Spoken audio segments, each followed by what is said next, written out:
vossas Bíblias em 1 Tessalonicenses, capítulo 5, versículo 16 a seguir, que diz assim a palavra do Senhor: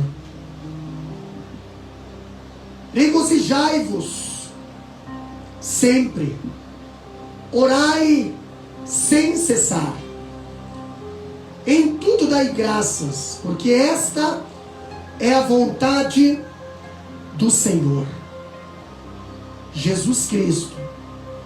A vontade de Deus em Cristo Jesus para convosco. Não extingais o Espírito, não desprezeis as profecias, examinai tudo, retende o bem, abstende-vos de toda aparência do mal. E o mesmo Deus de paz vos santifique em tudo, e todo o vosso espírito, e alma, e corpo, seja plenamente conservados irrepreensíveis para a vinda do nosso Senhor Jesus Cristo. Fiel é o que vos chama, o qual também os fará. Irmãos, orai por vós, saudai a todos os irmãos com ósculos santos. Pelo Senhor vos conjuro que esta epístola seja lida a todos os santos irmãos. A graça do nosso Senhor Jesus Cristo seja convosco. Meus queridos irmãos, nesse estudo, aqui na carta à igreja de Tessalônica, escrita pelo apóstolo Paulo, na qual temos esse tema aqui no capítulo 5 de 1 Tessalonicenses, a relação dos crentes com Deus. O apóstolo Paulo, meus queridos irmãos, ele lista alguns pontos importantes quando falamos da relação dos crentes com Deus. Pontos importantes que nós temos, ou que os crentes deveriam ter em relação a Deus e com Deus. E o primeiro ponto nós vamos encontrar aqui, Paulo ele dizendo que o crente ele deve ter uma alegria ultra circunstancial. Capítulo 5, versículo 16. O apóstolo Paulo ele fala: regozijai-vos sempre. Regozijai-vos sempre. O cristão ele tem motivos para ser feliz. O cristão ele tem motivos para regozijar. No capítulo 5 de 1 Tessalonicenses nós aprendemos aonde Paulo ele aqui escreve que a alegria do crente ela deve ser contagiante. A verdadeira alegria ela não é apenas a presença de coisas boas, nem tampouco a ausência de coisas ruins. A alegria do cristão, meus amados irmãos, você que está ouvindo esse estudo bíblico, a nossa alegria é uma pessoa. A nossa alegria é Jesus. A nossa alegria é o próprio Cristo em nossas vidas. O escritor diz que essa ordem apostólica com frequência é associada a privações e também a perseguições. Glória a Deus, aleluia.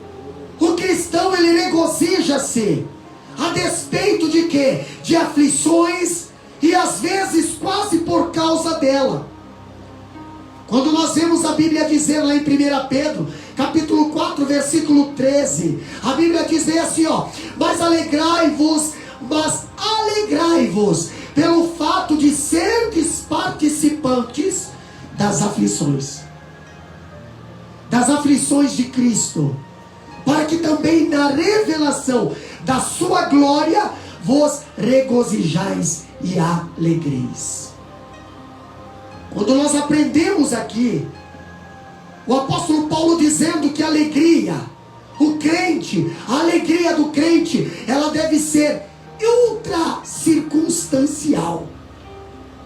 O crente, ele precisa ser alegre, tendo e não tendo, Glória a Deus, com saúde ou doente. O crente precisa ser alegre. Por quê, pastor? Porque a alegria do cristão verdadeiro não vem desta terra, não vem das coisas dessa terra, vem de Jesus Cristo, vem do céu, vem do Rei, vem do Todo-Poderoso.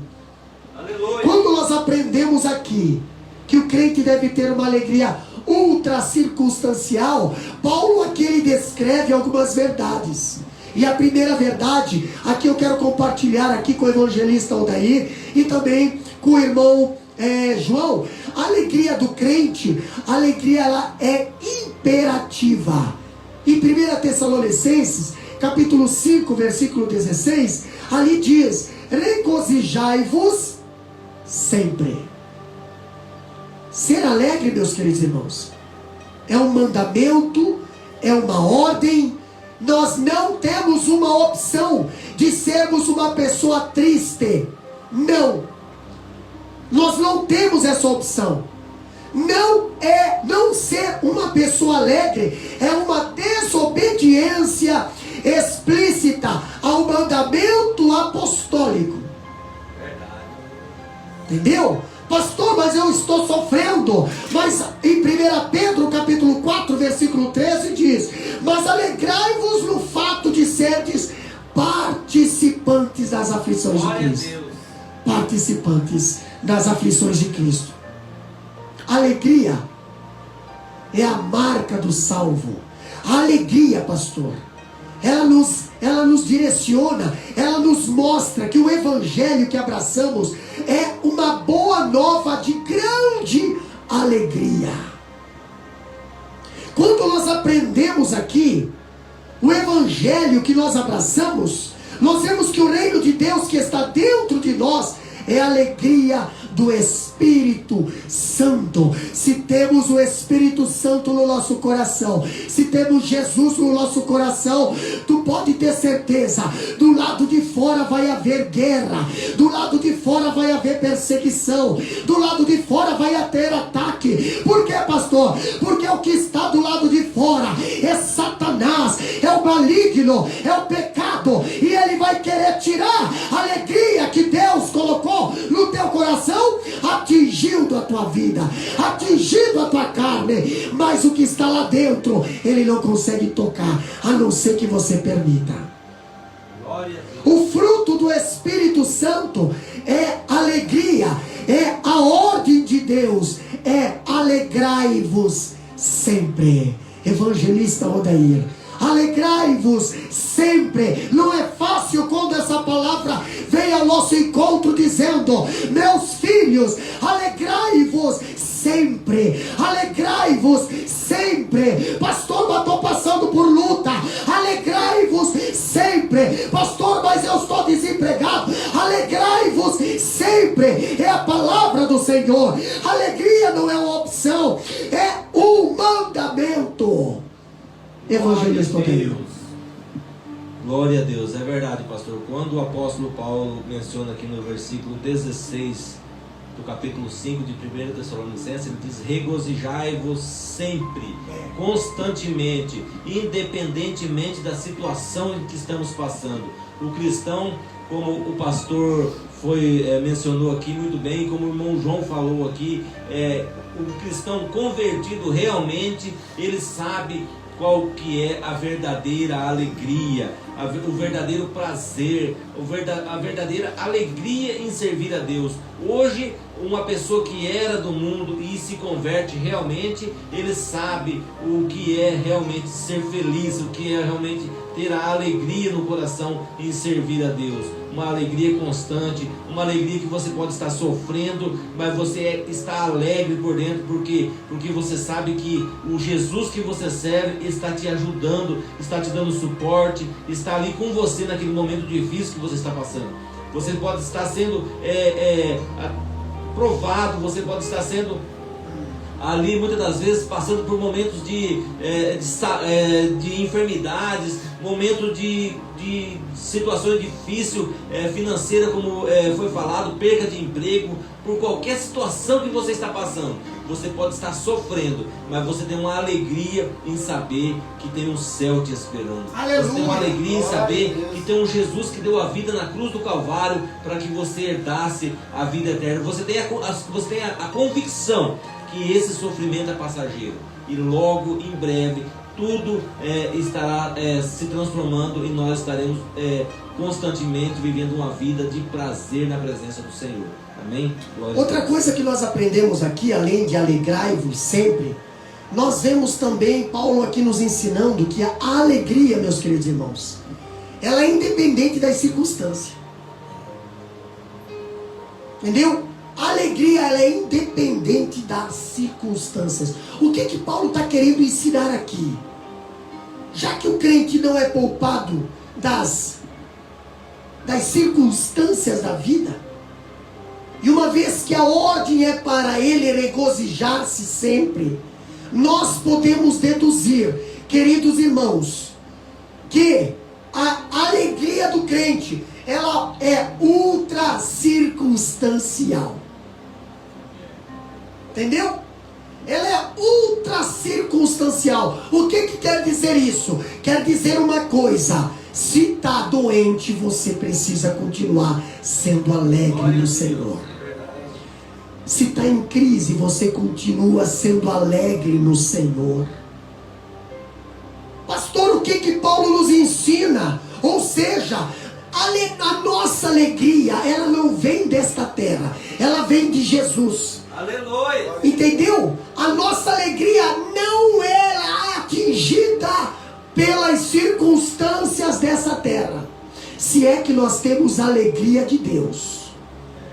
É uma grande diferença você ter a alegria de Jesus, que vem de Deus, e a alegria que vem da tua carne.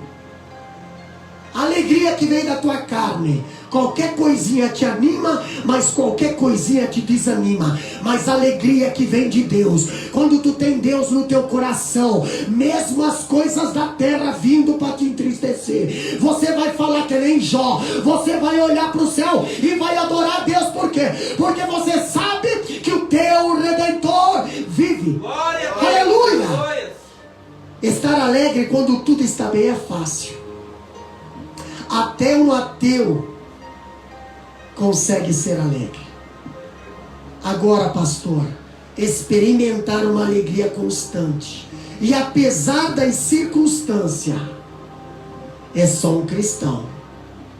É só um cristão. Só aquele que tem Jesus no coração.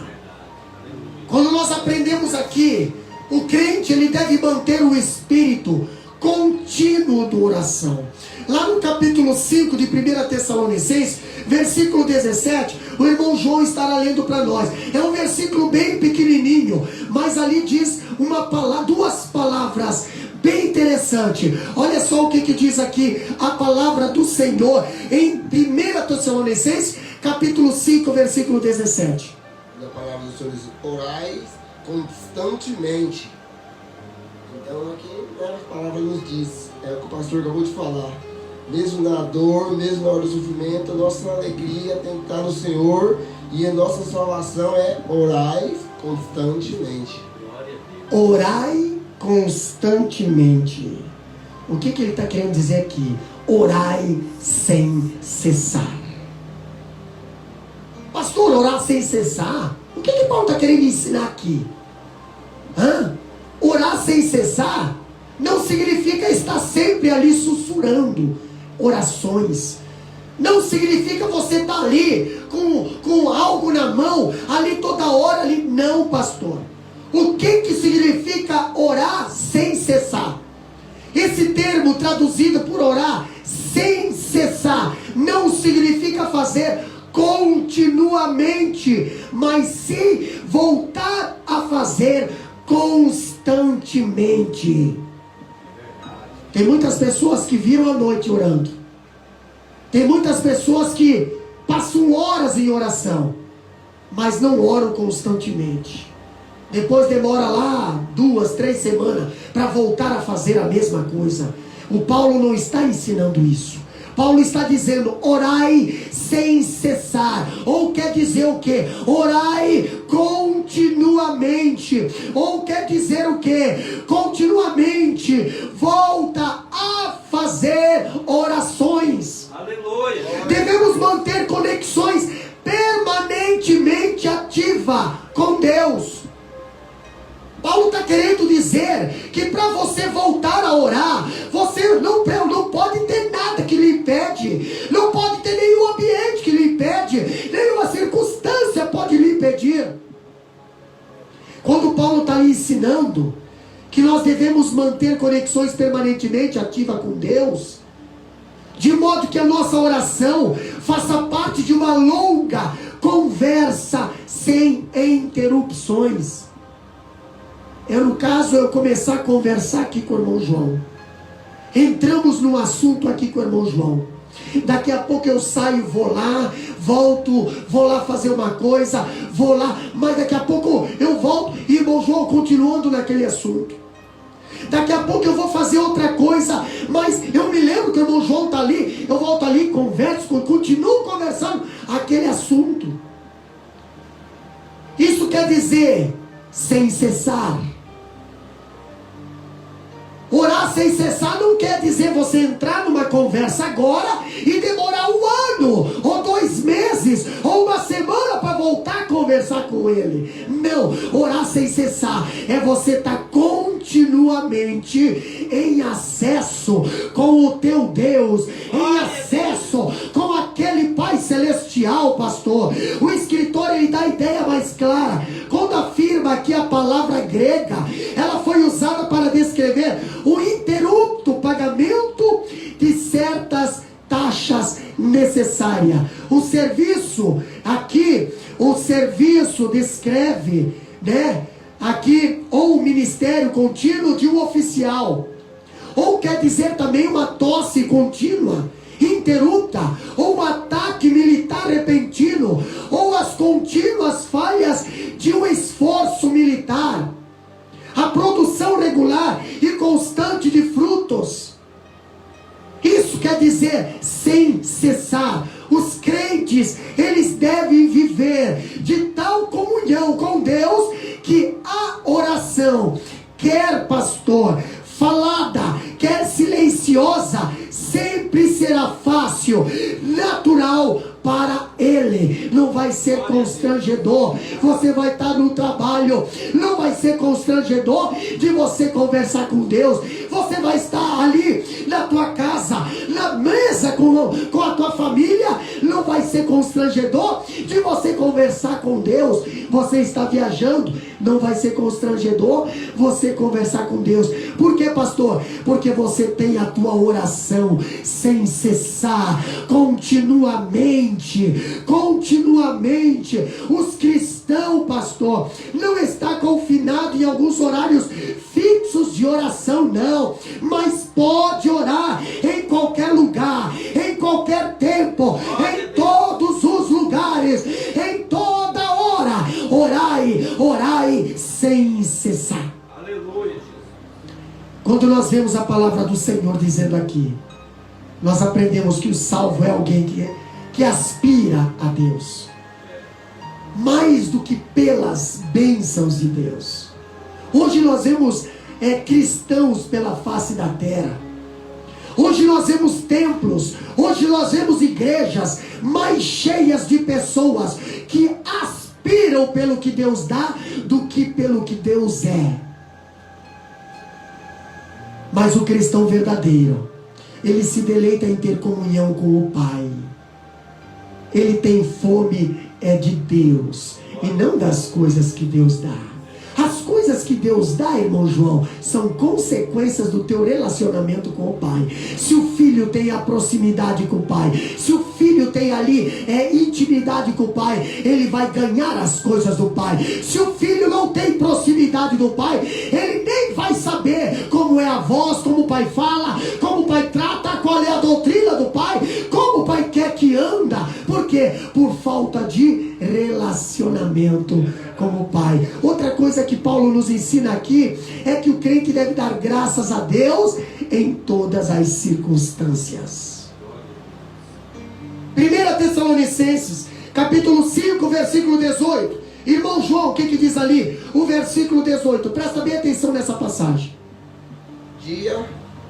Dai graças em todo e qualquer circunstância, porquanto essa é a vontade de Deus em Cristo Jesus para convosco. Olha só, em outra tradução fala bem assim: em tudo dai graça. Oh, pastor, aí é pesado. Eu gosto de agradecer a Deus quando eu consegui comprar algo.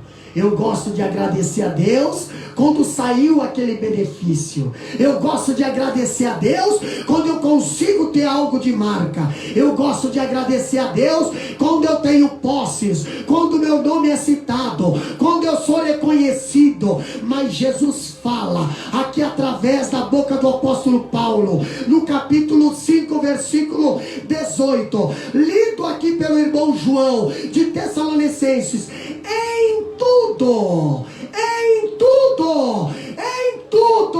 dai graças a Deus, porque esta é a vontade de Deus em Cristo Jesus para convosco. Glória a Deus, aleluia. Em tudo. Estou sendo perseguido? Dê graça. Ganhei aumento na firma? Dá graça. Fiquei doente, pastor? Dê graça. Quantas vezes Deus permite certas coisas acontecer? Nós temos aqui nessa mesa pessoas que podem testemunhar, muitas das vezes, situações difíceis na saúde que aconteceu, que trouxe as pessoas para mais perto de Deus, levou as pessoas a confiar num Deus de milagre. Aleluia. Levou as pessoas a se aproximar mais de Deus. É verdade, Jesus. Mas se nós tivesse murmurado, se nós tivesse reclamado, se nós tivesse rejeitado, blasfemado, nós não teríamos recebido o milagre. Mas a Bíblia diz: dê graça, dê graça, dê graça, porque essa é a perfeita bondade de Deus. Em tudo dar graça não significa dar graça pelo mal moral. Não, pastor. Ao contrário. É louvar a Deus sabendo que Ele é poderoso para transformar os vales em mananciais. É louvar a Deus sabendo que Deus é poderoso para transformar o bem, o mal em bem. É verdade. Em tudo dar graças, a Bíblia nos ensina que a adoração, a comunhão e a gratidão, pastor, elas são evidências de uma vida cheia do Espírito Santo. Uma pessoa sem Deus, na hora da prova, ela não vai dar graças a Deus, ela não vai adorar a Deus, ela não vai continuar sendo alegre na presença do Senhor. Lá em Efésios capítulo 5, versículo 19, nós vemos que adoração, comunhão e gratidão são evidências de um cristão cheio do Espírito Santo. Glória a Deus, aleluia. Os crentes, eles devem achar razão, pastor, para louvar, para agradecer a Deus em todo o tempo. Isso não significa que todas as coisas que acontecem com os crentes são coisas boas. São coisas ali não, pastor. Mas Deus, elas trabalham Deus as transforma, as coisas ruins, em bens, Glória a Deus. em coisas boas para nós. Quando os irmãos de José venderam José, José tinha todos os motivos para dizer: meu Deus, eu tenho promessa, Deus me deu sonhos, e olha só onde é que eu estou dentro da cova, estou no mercado de escravo, estou na prisão, mas que Deus é esse que prometeu? Ei, espera, calma teu coração. As coisas ruins que estão fazendo para a tua vida, Deus vai transformar em coisas boas. E lá na frente você vai falar que José falou: todas as coisas que vocês fizeram contribuíram para o meu sucesso. Aleluia. Aleluia. Pastor, o crente não é masoquista, não. Ele não tem prazer em sofrer. Ele não dá graças pelo sofrimento, não, mas pela providência generosa de Deus, de transformar o sofrimento em fonte de consolo. Para isso Deus, eles dão graça. O crente não tem prazer no sofrimento, o crente tem prazer na vitória que vem depois do sofrimento. Mas para ele ter vitória, ele precisa passar, ele precisa ser provado, ele precisa enfrentar. A vitória vem, mas precisamos enfrentar. Por trás de toda providência carrancuda, esconde-se uma face sorridente. Um escritor escreveu isso. Outra coisa que nós encontramos aqui também, pastor: o crente, ele não deve apagar a influência do Espírito Santo em sua vida.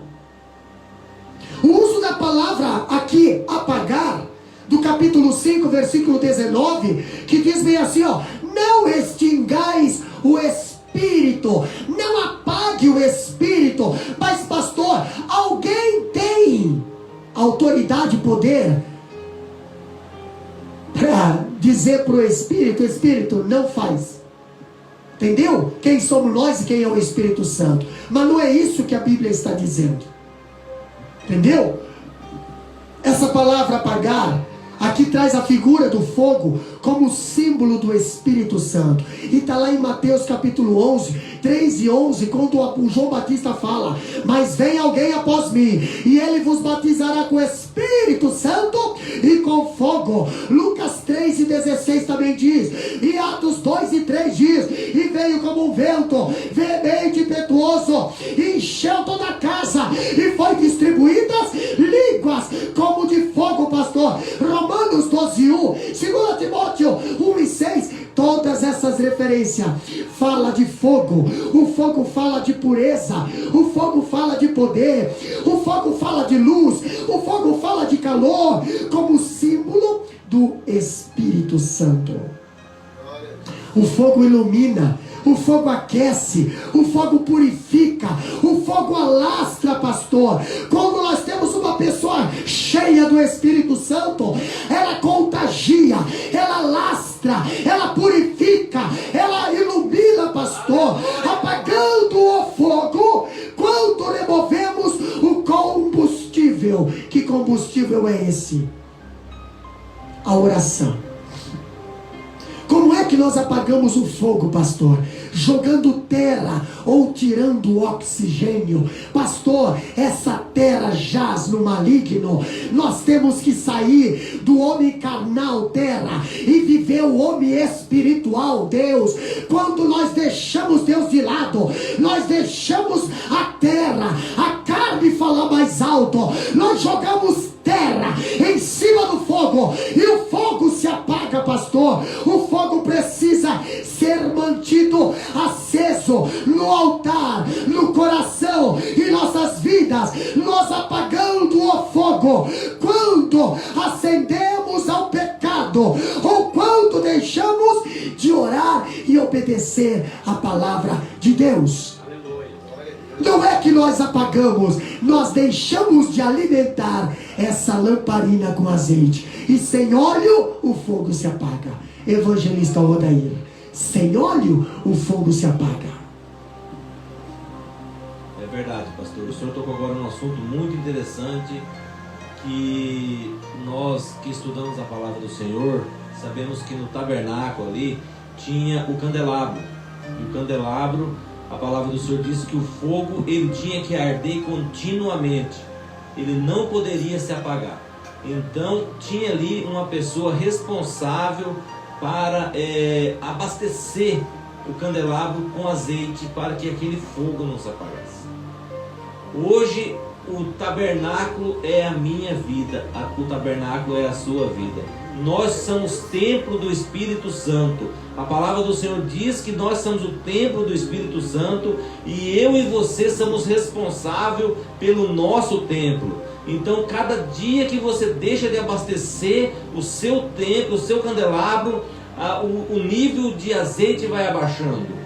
E a oração, como o pastor disse aqui muito bem, a oração ela é o alimento para essa chama continuar acesa. A oração é o azeite, é o azeite que você está abastecendo. Cada minuto, cada tempo de oração que você tira, você está abastecendo para que a chama do Espírito não se apague.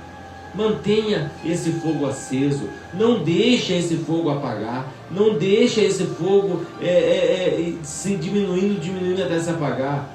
Nós somos responsáveis pelo nosso templo, pelo templo do Espírito Santo. Mantenha o fogo do Espírito Santo aceso. Você é responsável pelo seu templo, eu sou responsável pelo meu templo. Vamos parar de ser aqueles que estão 6 horas. 6 horas por mim, 6 horas por mim. Não vamos assumir a responsabilidade. Eu preciso manter a chama do Espírito Santo acesa dentro de mim. Glória a Deus. É a minha responsabilidade. É bom estar em comunhão orando, é bom estar em comunhão orando um pelo outro, intercedendo um pelos outros, mas nós somos responsáveis pela chama do Espírito que está dentro de nós. Então precisamos sim ser crentes maduros e assumir essa responsabilidade. Louvado seja o nome do Senhor. Outra coisa que o apóstolo Paulo ele nos ensina, aqui no capítulo 5, versículo 20 de 1 Tessalonicenses, ele nos ensina que o crente não deve desprezar as profecias. Olha o que a Bíblia diz ali. Lê para nós ali o versículo 20, irmão João, por favor. Capítulo 20. 1 Tessalonicenses, capítulo 5, versículo 20. Olha só. O Senhor nos diz aqui, pastor, não trateis com desdém as profecias. Não trateis com desdém as profecias. Em outra tradução, diz, não desprezeis as profecias. Olha só que interessante. As mensagens apostólicas, elas eram revelatórias, pastor. As mensagens apostólicas, elas eram profecias. E quando nós vemos aqui mensagens, elas são expositivas. E profecias aqui não são apenas ensinos escatológicos. Muitas pessoas pensam que quando alguém vai falar uma profecia, vai falar de algo que vai acontecer. Mas todo o conteúdo da Escritura Sagrada é uma profecia. É verdade, aleluia. O dom de profecia era o mais importante na igreja primitiva. Lá em 1 Coríntios capítulo 14, versículo 1. E Paulo disse que a profecia fala aos homens, edificando, exortando e consolando. Mas, pastor, nesses últimos dias, as pessoas só estão querendo aceitar a profecia que edifica, a profecia que exorta, a profecia que consola, a profecia que revela. As pessoas não querem mais. Mas Paulo aqui ele ensina que a edificação, a exortação e o consolo que emana da palavra não deve ser desprezado na igreja e pelo cristão. O escritor ele lembra que o dom de profecia era como uma chama ardente, e essa chama não deveria ser apagada ou extinta. Paulo ele une aqui dois assuntos, como que se estivesse dizendo: ao Espírito não apaguem, e aos pronunciamentos proféticos não despreze. Entendeu? Isso porque, ao desprezar as profecias, estava rejeitando aquele que é a sua fonte, o Espírito Santo. É verdade. O mesmo escritor, ele afirma, ele diz isso. Então é preciso deixar claro, meus queridos irmãos, que não existe hoje novas revelações de Deus faraônicas às escrituras, não. Existe hoje muitas heresias, existe hoje muita falsa doutrina, existe hoje muitos ministérios que andam pregando muita coisa que não foi revelada na palavra. Isso tem que ser tido como anátema. A própria Bíblia diz: se vier outro, um anjo viesse do céu e pregasse alguma novidade fora da Bíblia, deveria ser anátema, deveria ser tido como maldição. A revelação de Deus, ela está contida na Escritura. Ele fala pela Escritura. Por isso nós devemos restaurar a supremacia, a palavra e a primazia da pregação na igreja contemporânea nos dias de hoje. Aleluia. Glória a Deus. Glória a Deus. Outra coisa que Paulo nos ensina também é que o crente precisa exercer o discernimento espiritual, senão ele não consegue saber o que vem de Deus e o que não vem. Aí qualquer um fala besteira, qualquer um fala qualquer coisa, e é Deus que está falando. Meu querido irmão, eu quero dar um aviso para as pessoas que diz que o Espírito Santo anda revelando, mas você não gosta de orar, você não gosta de ler a Bíblia, você não gosta de ter comunhão com os irmãos, você não gosta de ir lá em casa do Senhor. Eu quero dizer para você, o Espírito Santo não age dessa forma. O Espírito Santo não age com esse comportamento. Paulo, ele diz em 1 Tessalonicenses capítulo 5, versículo 21, julgai todas as coisas, retendo o que é bom. Já quer dizer que na igreja primitiva havia mensageiros itinerantes, mensageiros que andam para lá e para cá. São os tal desigrejados, que pregavam doutrinas estranhas. Entendeu? Doutrinas estranhas. A igreja, ao ouvir um pregador, ao ouvir alguém pregando, ao ouvir alguém dizendo, precisa estar apercebido e atento, pastor. Atento por quê? Paulo diz que enquanto o profeta fala, os ouvintes devem julgar. Mas julgar como? 1 Coríntios 14, 29, nós diz ali bem assim, ó: e falem 2 ou 3 profetas, e os outros julgam. Mas como é que eu vou julgar uma profecia, pastor?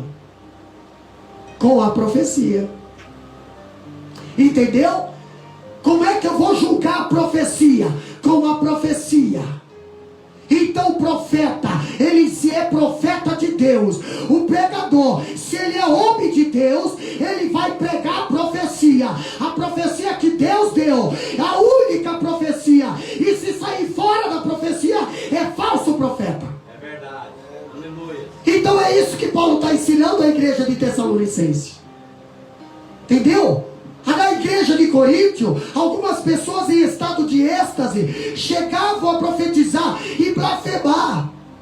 Entendeu? Expressões ali, anátemas a Cristo. Uma pessoa em êxtase não profecia, não. Ele não profere. Não, pastor. Só profecia. Entendeu? Só profere a palavra de Deus quem está cheio do Espírito Santo, quem está cheio da unção do Espírito Santo. Nós não podemos aceitar como verdade absoluta tudo aquilo que as pessoas falam em nome de Deus. Até serpente fala no nome de Deus, até Satanás fala no nome de Deus, até os falsos profetas falam no nome de Deus, até político fala no nome de Deus, até macumbeiro fala no nome de Deus. Mas Deus não age na sua fala.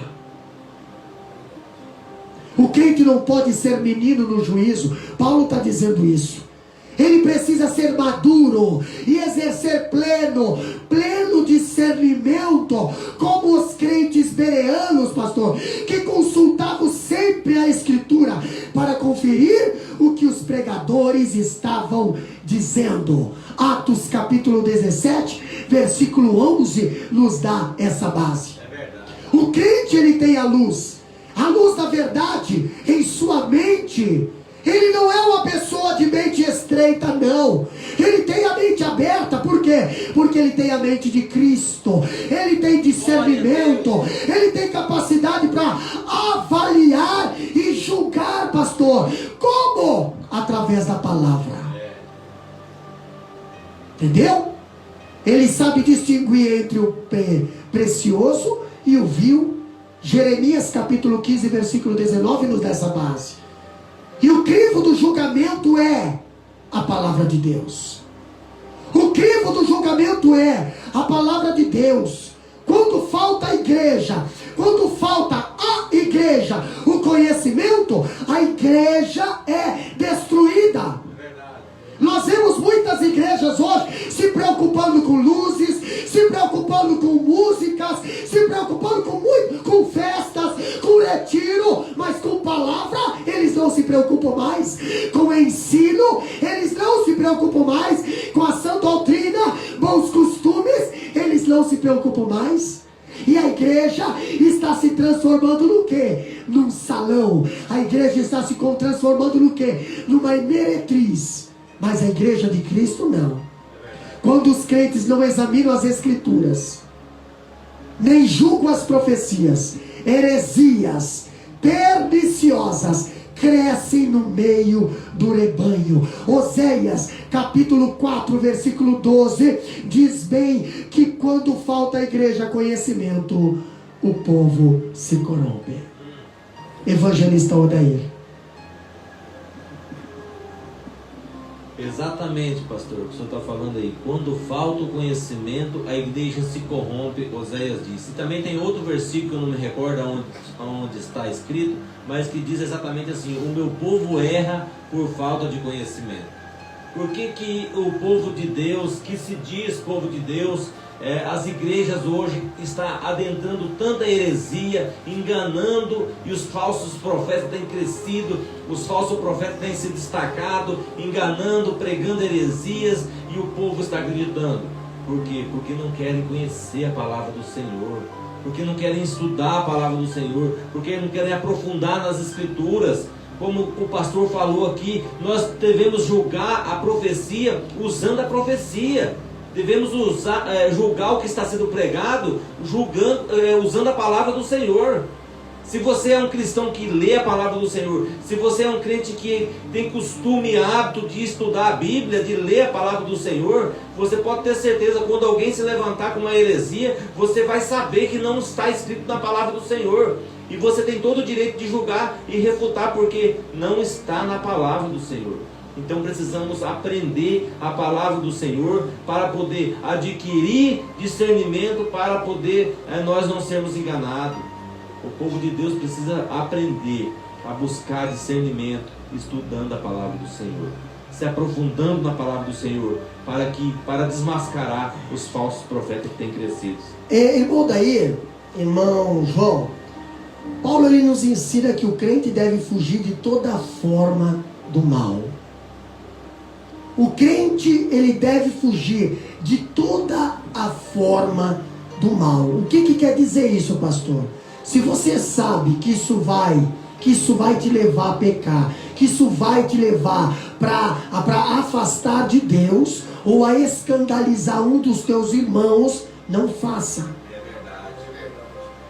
Quando Paulo escreve no capítulo 5 de 1 Tessalonicenses, versículo 22, ele diz: abstendendo-vos de toda forma do mal. O crente, ele é alguém que tem zelo. O crente, ele é alguém que tem cuidado com o seu testemunho. Tem cristão hoje que só tem cuidado do seu testemunho quando está na hora de ir para a igreja. No trabalho ele dá mau testemunho, No shopping ele dá mau testemunho. Nas férias ele dá mau testemunho. Não age, não vive, não se comporta como um crente verdadeiro. E as pessoas que lhe ouvem, ele vê, não consegue ver o cristianismo na vida dessa pessoa. E Paulo ele está ensinando aqui.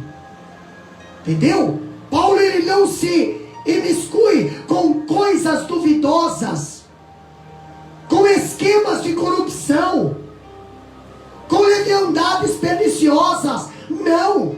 É verdade. Paulo está ensinando que o cristão verdadeiro, ele foge da aparência do mal. Aleluia.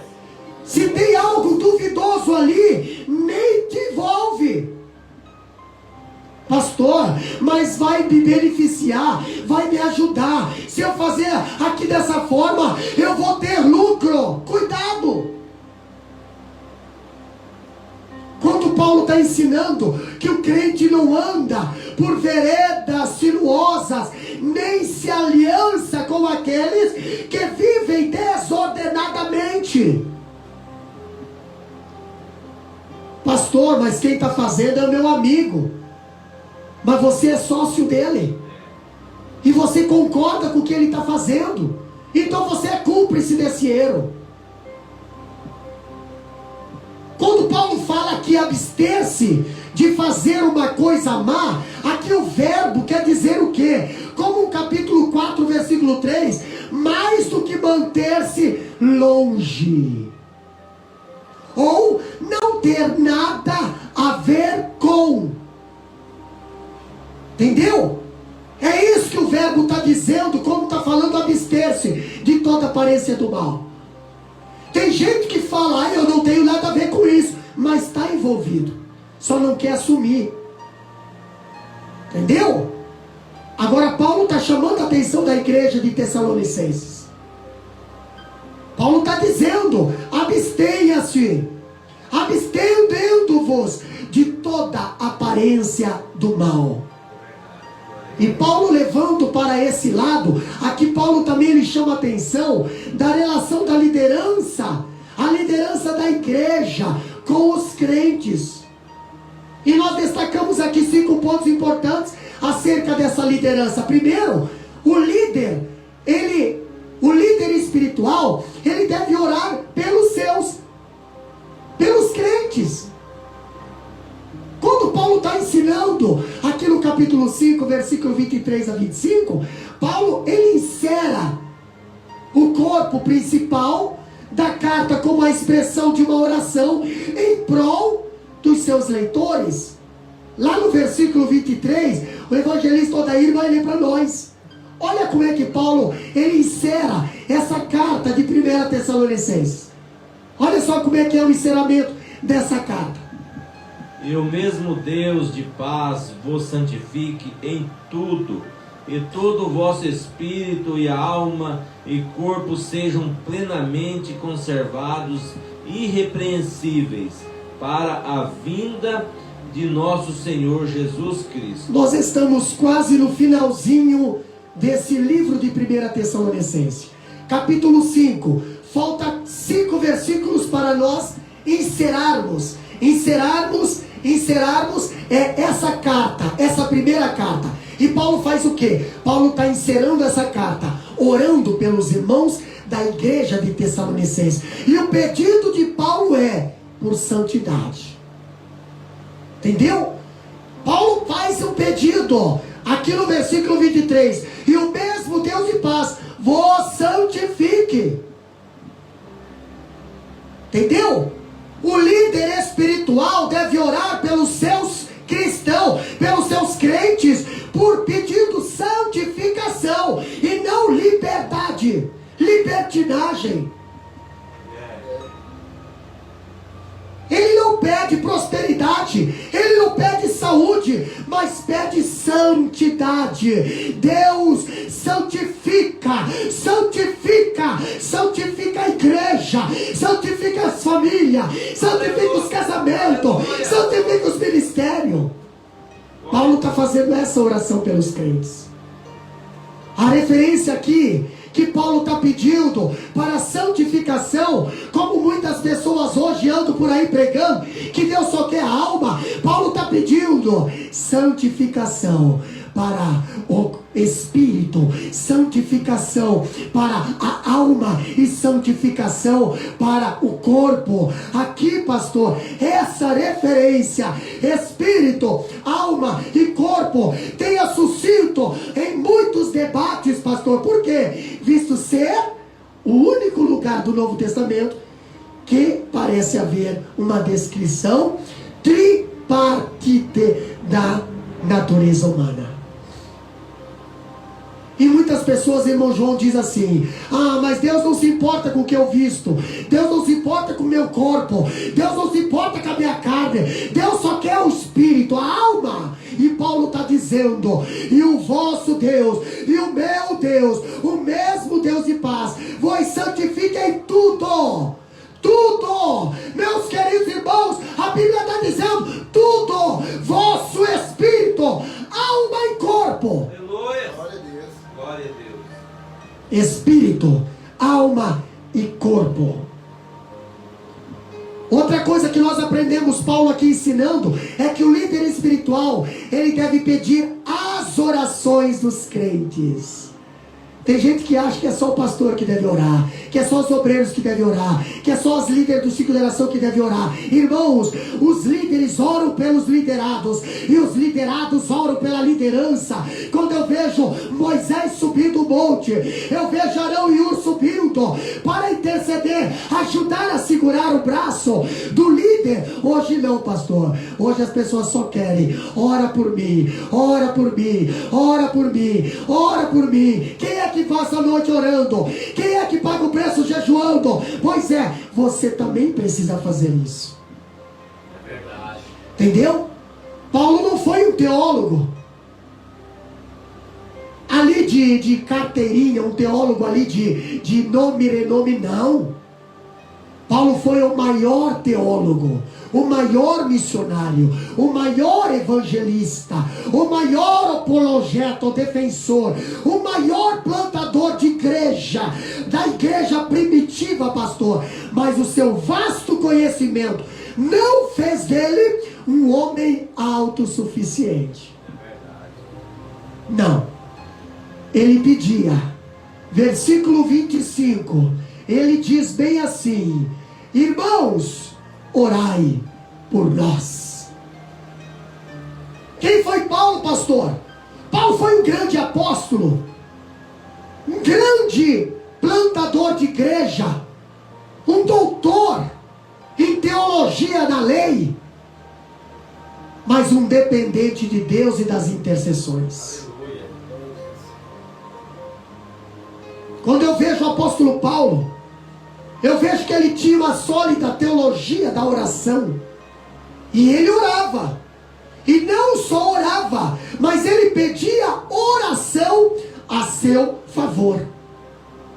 Temos alguma referência aqui. 2 Tessalonicenses 3, 1 e 2, Paulo pede oração. Romanos capítulo 15, versículo 30, Paulo pede oração. Efésios 6, 18 a 19, Paulo pede oração. Colossenses 4, 3 a 4, Paulo pede oração. Filipenses 1 e 19, Paulo pede oração. Filemão, versículo 22, Paulo pede oração.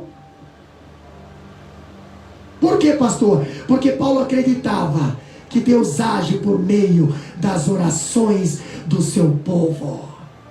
Glória a Deus. As orações, elas fazem ou não fazem efeito, irmão João? Com certeza. As orações têm milagre, meu irmão. As orações trazem milagre. Um crente de joelho, ele influencia mais o mundo do que um filósofo na ponta dos seus pés. Aleluia. É verdade.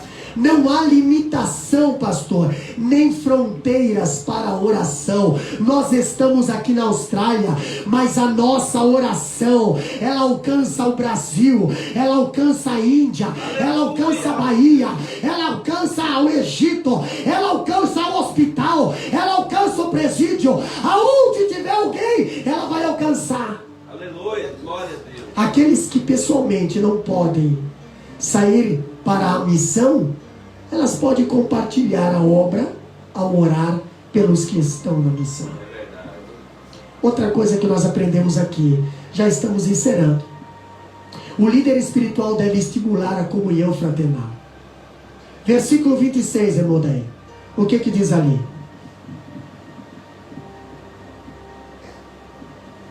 Saudai a todos os irmãos com ósculo santo. Paulo está falando o quê? Paulo ordena: saudai a todos com ósculos santos. Nós vemos ali que o beijo era usado no mundo antigo como uma forma de cumprimento. Jesus foi traído por Judas com um beijo. Jesus foi traído com um cumprimento. Entendeu? O beijo era usado ali. E também os ósculos, ou o beijo, era um gesto de amor e amizade. Né? Os ósculos santos definem que seu propósito é comunhão fraternal e não despertar outros sentimentos. A nossa saudação, ela precisa ser comunhão e não despertar outros sentimentos. Paulo ele está ensinando aqui o relacionamento entre os crentes. Eles devem ser efusivo, sincero e fraternal, familiar. A afetividade na igreja é uma necessidade vital. Entendeu? Nós precisamos ter relacionamentos estreitos com os nossos irmãos. É verdade, aleluia. Entendeu? Como é que pode alguém conviver dentro de uma casa? Como é que pode alguém sentar numa mesa? Como é que pode alguém participar do pão da ceia? E não ter ali a comunhão, não ter ali a fraternidade familiar cristã. Somos uma família e o amor deve ser o vínculo de perfeição que nos amalgama num só corpo. Aleluia. Glória. Paulo ele nos ensina também no versículo 27 que o líder ele deve esforçar-se para que todos os crentes sejam igualmente instruídos. Todos os crentes sejam igualmente instruídos. Paulo ele é enfático ao escrever aqui no versículo 27: conjuro-vos pelo Senhor que essa epístola seja lida a todos os crentes. Hoje nós vemos liderança que numa igreja prega doutrina, mas na outra igreja não tem coragem de pregar. Numa igreja é zeloso com a palavra, mas na outra igreja abre as portas para o pecado, para um monte de coisa. E Paulo chama atenção para a liderança. Paulo chama atenção aqui no capítulo 5, versículo 27 de Tessalonicenses. A liderança deve esforçar-se para que todos os crentes sejam igualmente instruídos. Instruído na verdade, instruído na palavra. Nenhum crente deveria ser esquecido acerca dessa instrução. Todos os membros da igreja deveriam estar presentes para receber essa doutrina. É óbvio que quando é culto de ensino, quando é culto de doutrina, tem determinados cristãos que não querem vir na igreja. Quando é escola dominical, tem gente que não aparece na igreja. Mas quando é culto público, querem pregar o púlpito. Querem pregar, querem falar contra a liderança, querem atingir o departamento financeiro da igreja. Mas eu quero dizer, senta para aprender, para depois querer falar. É verdade, aleluia. Vai fazer a obra, para depois querer falar. Paulo está falando que a palavra precisa ser ensinada a todos, mas muitos não querem ser ensinados. E a frequência, a igreja é uma necessidade vital dos membros. Crente que não frequenta a igreja é crente que não quer ser ensinado. Verdade. E hoje nós temos um monte de crente que quer servir a Deus em casa. Ah, não gosto desse ensino, não gosto dessa palavra, eu vou mudar de igreja.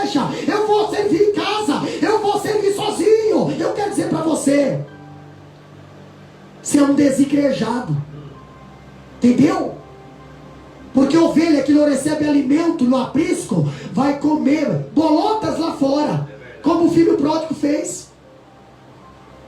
Mas a palavra de Deus fala que a frequência na igreja, a igreja é uma necessidade vital dos membros, entendeu? Dos membros ali, para receberem a doutrina, o ensino, a exposição da verdade. A exposição da verdade é um dever imperativo da liderança. E quando nós vemos aqui, Paulo ele está ensinando e falando para os irmãos, a todos os irmãos.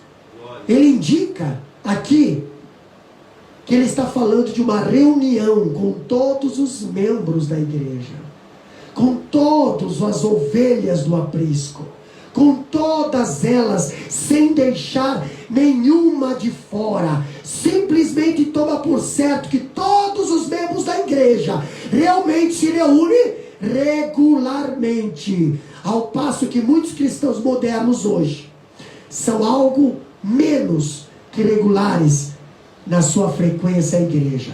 Hoje é trocado um culto com festas, hoje é trocado o culto por retiros, hoje é trocado o culto por outras coisas. As coisas de Deus hoje não está sendo tido como prioridade. Aleluia. Entendeu? O ensino, a palavra, a comunhão e a oração, não. Aí depois quer fazer o quê? Aí quer profetizar. Aí quer dizer que o Espírito está revelando. Aí quer fazer um monte de... Irmão, seja frequente a casa do Senhor. E deixa Deus estar na tua casa, na tua vida também. Aí você vai ver mudança. Aleluia. Glória a Deus. A liderança espiritual deve invocar a bênção do Senhor sobre os crentes. Capítulo 5, versículo 28, irmão Daí, lê para nós. A graça de nosso Senhor Jesus Cristo seja convosco. Amém. A graça de nosso Senhor Jesus Cristo seja convosco. Amém. Aleluia. Quando Paulo está falando aqui no versículo 28, Paulo ele está dizendo aqui, a igreja ela deve caminhar sob a bênção de Deus. A impetração da bênção é um gesto glorioso quando a liderança espiritual da igreja entende que a bênção que deve sustentar o povo não procede dela mesma, mas vem do alto, vem de Deus. Glória a Deus. A liderança precisa saber que para o povo ser abençoado, a bênção vem de Deus e não do homem. A bênção vem da palavra de Deus e não da palavra do homem. A bênção vem do céu e não da terra. E Paulo está ensinando isso.